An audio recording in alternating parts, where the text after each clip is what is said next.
Joining us now on the Huddle for an opponent preview, it's JB Long, Rams play-by-play man. JB, how's it going? Hi, Stacy. Hi, Bump. Happy New Year to you. Happy New Year. I'm going to start, JB, with a few players that we're going to see in this one that we normally wouldn't. Sounds like Jimmy G at quarterback instead of Matthew Stafford. Tell me a bit about Jimmy and any other important changes ahead of this one in terms of even some play-calling duties maybe. Yeah, here we are Thursday of game week, and I'm still trying to wrap my mind around the fact that the Rams, by virtue of winning last week, earned the right to start Jimmy Garoppolo at quarterback against the Seattle Seahawks and spared themselves the tension of rooting for the 49ers on Monday Night Football against the Lions. We know that didn't go San Francisco's way, so maybe this is the way it was all meant to be, but he's been a solid person, a solid backup.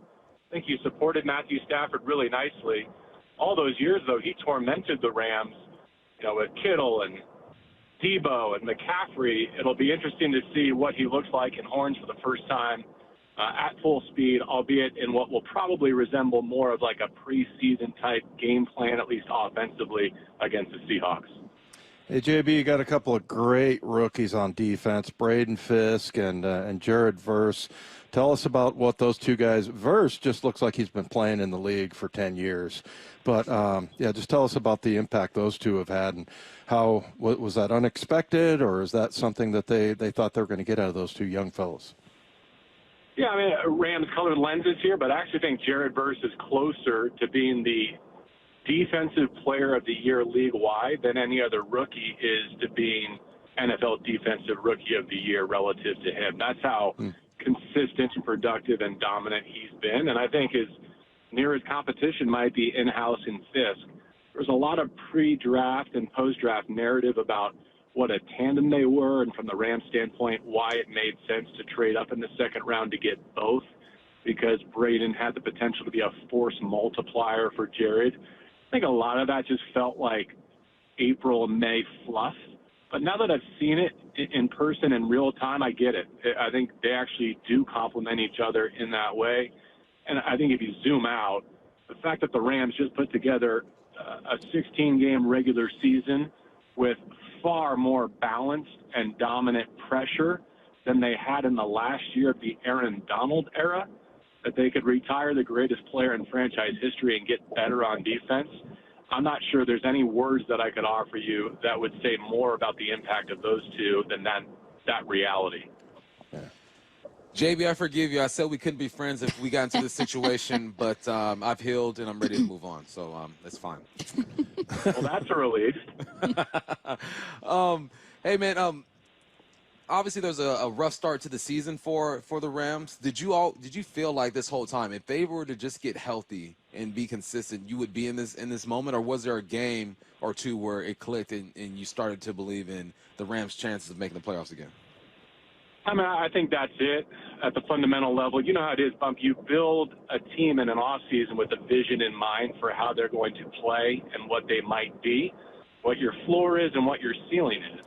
And unfortunately, for the first month, the Rams were playing right on their floor, if not below it, because of the personnel they were missing. I'll say this. Other than one game against Buffalo, I still don't know that we've seen the ceiling with respect to the offense in particular. But getting the offensive line intact, getting Cooper Kupp and Puka Nacua in the mix, those were essential ingredients. And so it would have been a real shame to have to bail on this season and even this window of time with Stafford at the switch before you got to look at what the real potential of the 24 group that you built was capable of. I'm also sensitive, especially speaking to your audience, to acknowledge there is very, very little separating the Seattle Seahawks and the Los Angeles Rams at 24. The reason the Rams are where they are is because of some short yardage defense, a fourth down stop, and a 39-yard game-winning touchdown in overtime. If you switch any of that, the Seahawks are the Rams and the Rams are the Seahawks, and you're probably playing this one for all the marbles. JB, I want to take like a macro look at the answer you just gave, because I definitely have this feeling with the Rams of like, they can't keep getting away with this. Like for another year, they're entering the bye, at 500 or with a losing record or struggling, and then they turn it around. I mean, they started this season, was it 1-4? I mean, I was convinced. I was like, man, it's not their year. They're going to trade Cooper Kupp. Maybe they'll move on from Stafford. It's really such a shame. And then they end up turning it around. And I really appreciate your point about like, look, these were some of the specific plays that kind of saved their season and ended up winning them these games. But if you were to take a step back and look at the big picture of who the Rams are, maybe it's coaching, maybe it's a player or two, but is there a reason that for a second consecutive year they've done this?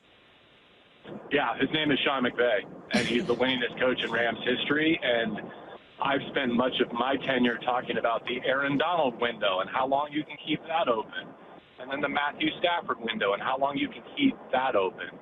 I think this year, as much as any, gave evidence of the fact that what the Rams are living in right now is a Sean McVay window. Because when you have a head coach who can impact scheme and play calling just as much as culture, I think that has staying power. And I think this year is probably hard to argue as Sean McVay's best season, but I think it was his most complete because he touched all three phases, offense, defense, and special teams.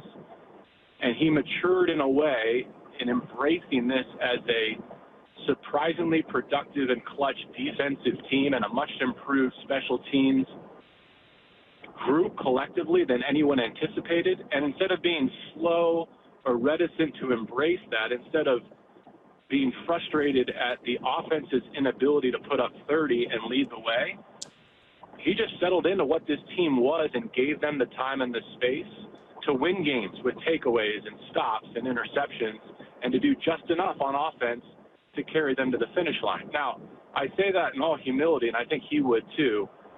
The way they got to 10 wins was largely decided by one-possession games. And in the NFL, that flip-flops year to year. The pendulum swings. So while they won the West by being clutch, they know internally that that is not sustainable, and it's not the way they're going to be able to advance in January. Hey, JB, tell us about Ernest Jones. I remember hearing from, some of the players down there that he was kind of the leader and the defense is in his hands. I think Aaron Donald said something about that. And then he gets traded away. And now here in Seattle, I mean, he's pretty much his arrival here has pretty much coincided with the defense entirely turning around. Tell us about Ernest Jones and what he meant there. Yeah, it's hard not to respect and admire that and to celebrate that.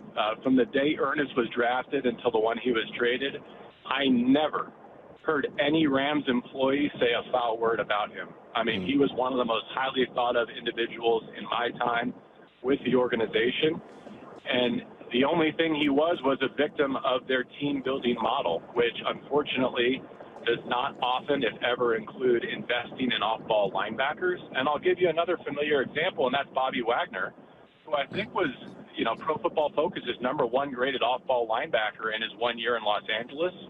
And that was the worst Rams year by record under Sean McVay. That wasn't Bobby's fault. I think it just influences their thinking on what influences winning most.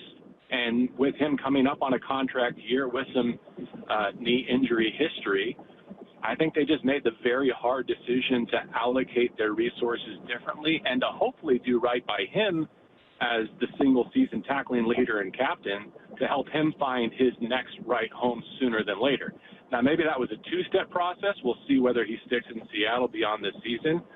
But there's no one wearing royal and soul who thinks anything other than good for Ernest Jones for proving everyone wrong and having the season he did in 24. He is Rams play-by-play man, JB Long. JB, thanks so much for taking the time, man. We appreciate it. Happy New Year. Thanks, JB.